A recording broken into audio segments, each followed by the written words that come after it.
Well, we've got a snowstorm, and then we're going to have an ice storm, and then there's going to be more snow after that. And the driving's going to be treacherous. And just outside of Department Highway's garage, it's where we find our very own Spencer Adkins tonight. And Spencer, I've got to tell you, there's a lot of things involved here.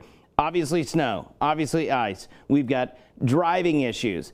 We have power outage issues, generators. I mean, the list goes on, but tell us how things are outside right now.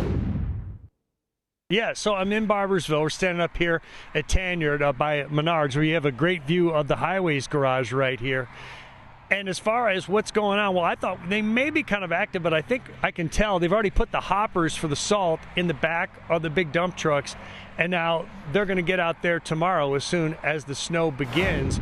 So I expect quite a flurry of activity here. And I would say that would start pretty soon tomorrow. And I think, again, the snow is probably going to start here around midday. So a lot of salt back there in that barn. Also, just talking to the manager here at the store, I said, how'd you do on generators today? Sold them out. Got about another 15 that have come back in. How we doing on propane? Sold it out. Hope to get another truck that comes back in. This is just one location. So I can tell you anecdotally, I've heard other people that have gone, to the big box stores and to the hardware stores and gas cans. That was another thing that people are getting a lot of. So people are preparing. They're taking it seriously, of course. As we say, don't be scared, be prepared. And I think a lot of people are preparing just in case because of the ice that's involved in the middle of this storm. Well, Spencer, let's talk about that ice because, our forecast models have evolved over time. They've come around to going, okay, yeah, we've got ice, and I think an ice storm significantly is going to be right around the tri-state there.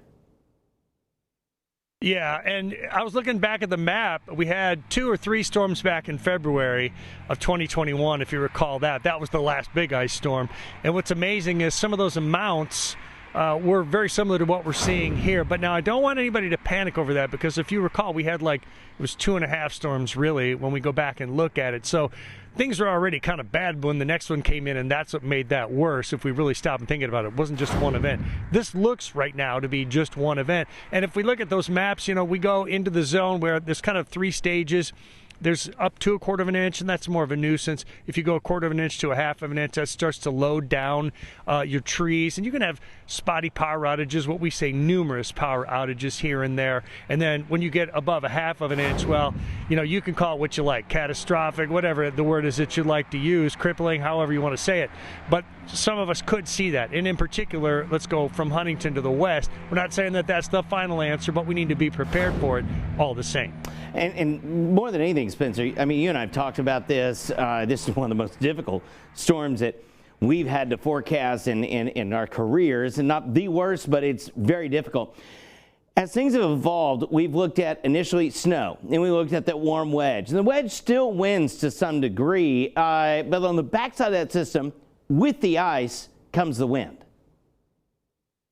Yeah, and that is a big problem too because you're going to have X amount of weight already on your power lines and on your tree limbs. And then, luckily, when that's all forming, we don't have a lot of wind. The wind stays 10 miles an hour or less until Monday afternoon. So now everything's already frozen solid. We are expecting kind of that Arctic air with the fluffy snow, so that won't weigh things down. But the 20-mile-an-hour wind gust pressing on power lines and tree limbs that are already laden with ice, well, that could be where we run into some of the problems. So we certainly hope not, but this is why we're talking about it, so that people will get prepared. And as you mentioned, and it's not the science is the hardest, it's the messaging that's the hardest. Yeah. Because this is truly a 4-part storm with the wet snow first, and then the freezing rain, and then a little bit of a gap when everybody goes, oh, it wasn't really the worst. They try and go out and maybe get into a bad situation, and then we bring the Arctic air in with the snow on top of that, another 2-3 inches.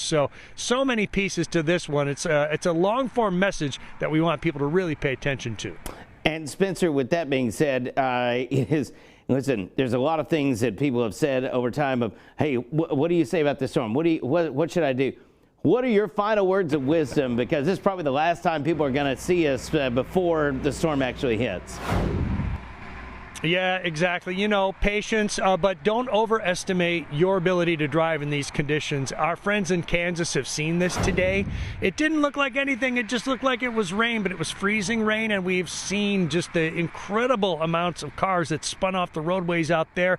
And, you know, it could be like that here Sunday night and Monday morning. You look out there, you go, oh, it's just wet. Oh, it's just a little slush. Oh, it's not that much snow. Yeah. But we want people to really take it easy. Don't overestimate your ability to drive in it. And if you're not someone who is very comfortable driving in the snow, this is a good one to just sit it out. Absolutely. Spencer, thank you so much. Hey, coming up after the break, Spencer, we appreciate it. We've got the longest forecast for the night. I can promise you that. That is after this break.